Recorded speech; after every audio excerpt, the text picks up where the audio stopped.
Di Kelantan, terdapat banyak pekan lama yang masih berdiri. Ada yang berkembang menjadi bandar dan juga ada yang perlahan-lahan tenggelam di telan masa. Hari ini, Street Five membawa anda ke sebuah pekan kecil yang mungkin pernah anda lalui, tetapi tidak pernah benar-benar anda kenali. Inilah Pekan Gunung.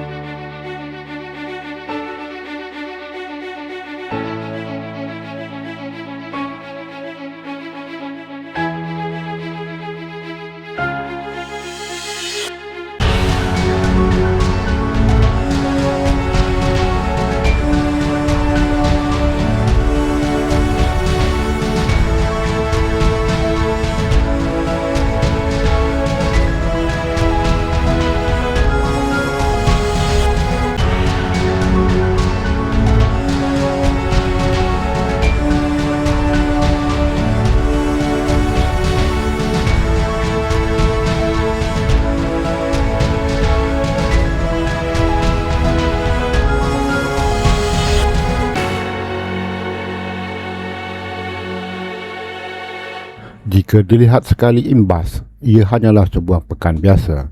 Deretan kedai, jalan raya dan simpang empat yang sentiasa dilalui kenderaan.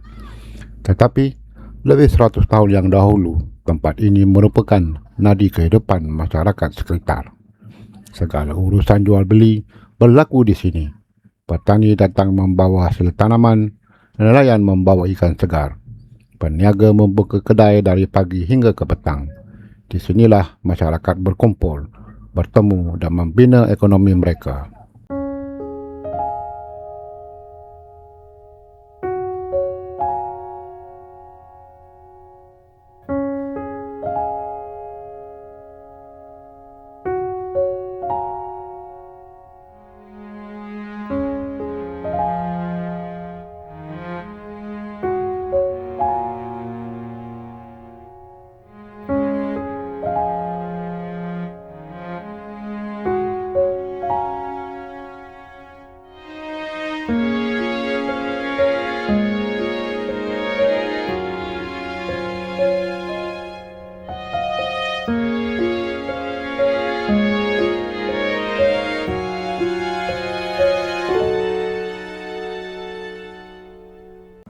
Sebelum dikenali sebagai gunung, kawasan ini pernah dikenali sebagai Pancur, sebuah kawasan pentadbiran lama pada zaman pemerintahan Sultan Muhammad II.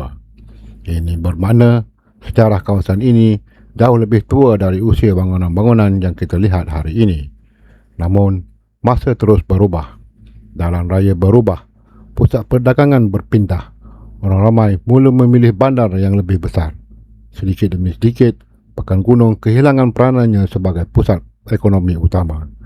Walaupun begitu, sejarah tidak pernah hilang. Ia masih hidup pada bangunan lama, masih hidup pada jalan-jalan yang kita pijak, dan masih hidup dalam ingatan penduduk yang membesar di sini. Mungkin inilah sebabnya Street Five percaya setiap pekan lama bukan sekadar deretan bangunan, tapi sebuah buku sejarah yang masih terbuka.